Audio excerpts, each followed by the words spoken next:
नन्हे मुन्ने बच्चों के लिए चूहे की कहानी, उसी की जबानी। यह घर मेरे लिए ठीक रहेगा।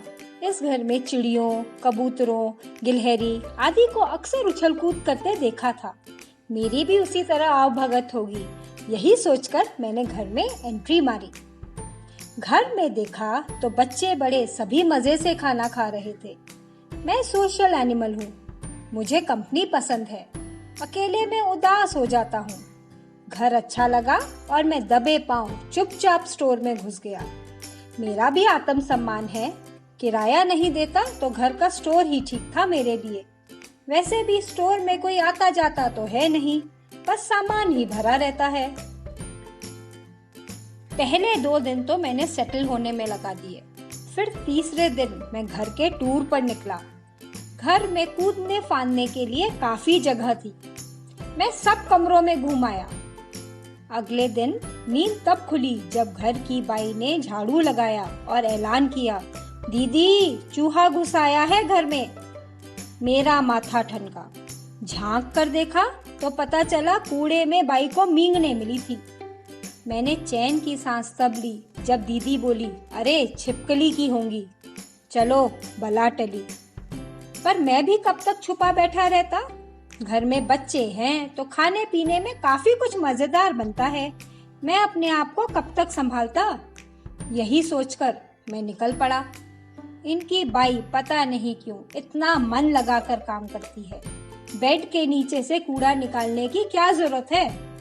मैं फिर पकड़ा गया और सभी घर वालों ने इस बार यकीन से बोला, हाँ चूहा घुस आया है घर में। दीदी ने ऐलान किया कि अगर जल्द कुछ नहीं किया गया तो गंदगी ये फैलाएगा, फिर नाली में घुस जाएगा, ढूंढते रह जाएंगे पर हाथ नहीं ये आएगा। तुरंत ही सभी कार में सवार होकर कहीं चले गए और कुछ देर बाद एक लोहे का जाल सा ले आए। दीदी ने गर्मा गर्म देसी घी लगाकर रोटी बनाई और उस लोहे के जाल में रख दी। सब उसके बाद अपने अपने काम में लग गए। मुझे जोरों से भूख लग रही थी।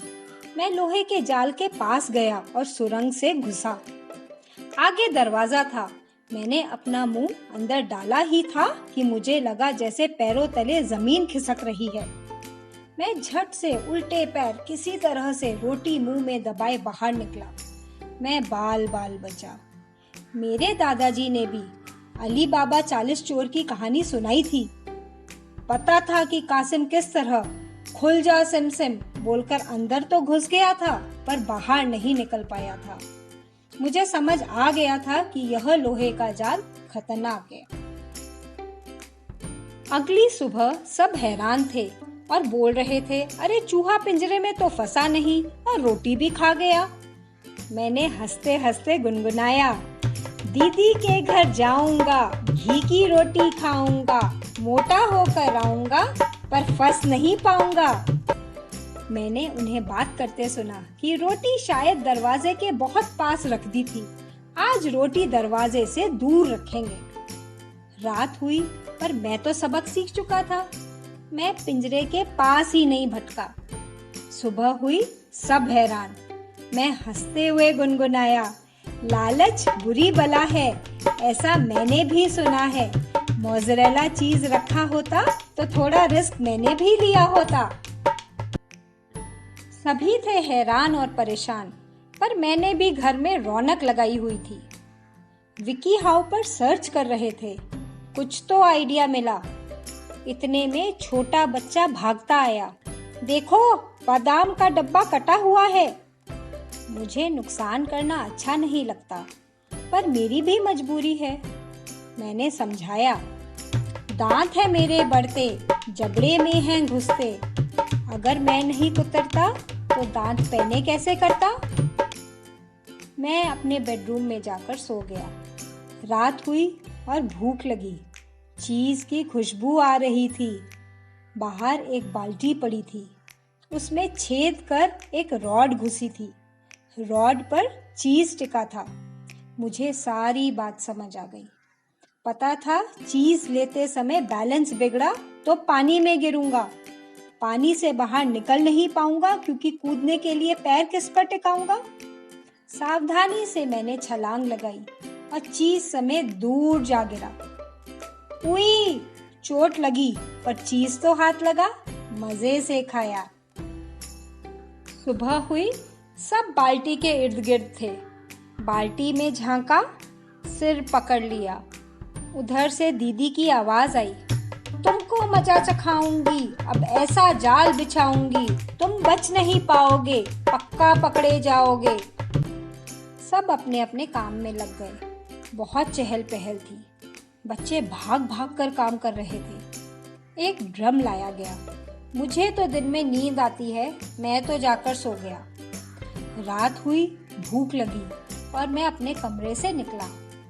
डाइनिंग टेबल के पास एक ड्रम पड़ा था। ड्रम बहुत ऊंचा था। वहीं से अंडे की खुशबू आ रही थी। अंडा ड्रम के ऊपर अखबार पर पड़ा था। मुआयना किया तो समझ आया, डाइनिंग टेबल पर चढ़कर कूद मारनी पड़ेगी। कूदा तो ड्रम के अंदर गिरा। इस बार का टास्क मुश्किल था, पर खतरों के खिलाड़ी का खिताब तो हमने भी जीता था। छलांग लगाई और पूंछ से अंडे को जोर से मारा। अखबार गया ड्रम के अंदर।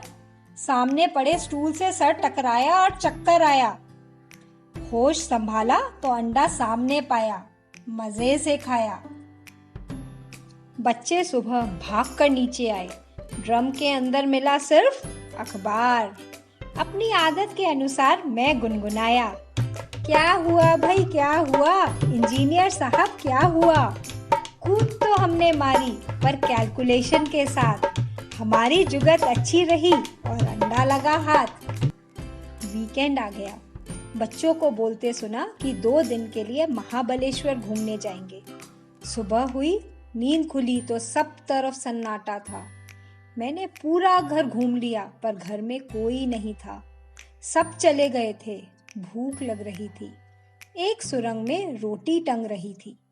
सोचा रोटी खाऊं और थोड़ी एनर्जी लाऊं। सुरंग में घुसा और रोटी खींची। खट आवाज आई। दरवाजा एकाएक बंद हो गया। मैं कैद हो गया। मुझे माँ की बात याद आई। सावधानी हटी, दुर्घटना घटी। आज मैं इतनी आसानी से फंस गया था। अगली शाम सब वापस आए और मुझे देखकर बहुत खुश हुए। मैंने बताया, ओवर कॉन्फिडेंस ने मार डाला। थैंक यू, तुमने मुझे इतने दिन पाला। रोटी गर्मा गर्म खिलाई, नानी की मुझे याद न आई। मुझे कार में रखा गया।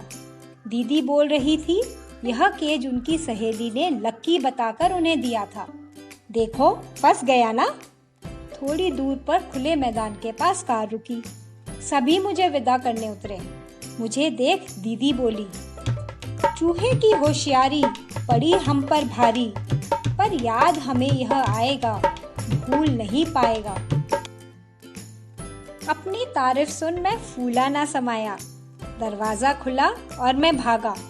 थोड़ी दूर जाकर रुका और मैंने वादा किया, तुम थे शेर तो मैं भी था सवा शेर। तुमने कई जुगाड़ लगाए, मैंने उनके तोड़ जुटाए। मैं वापस आऊंगा, वादा है जरूर निभाऊंगा। मैं वापस आऊंगा, जल्द ही आऊंगा। कार चली गई, पर उन्हें क्या पता था कि चूहे रास्ता नहीं भूलते। अगले दिन मैं आराम से सो रहा था। नींद खुली जब अपना नाम सुना। बाई बोल रही थी, दीदी देखो फिर चूहे की मींगने। अगर आपको नटखट चूहे की कहानी पसंद आई तो अपने दोस्तों के साथ शेयर करें और लाइक और सब्सक्राइब भी करें।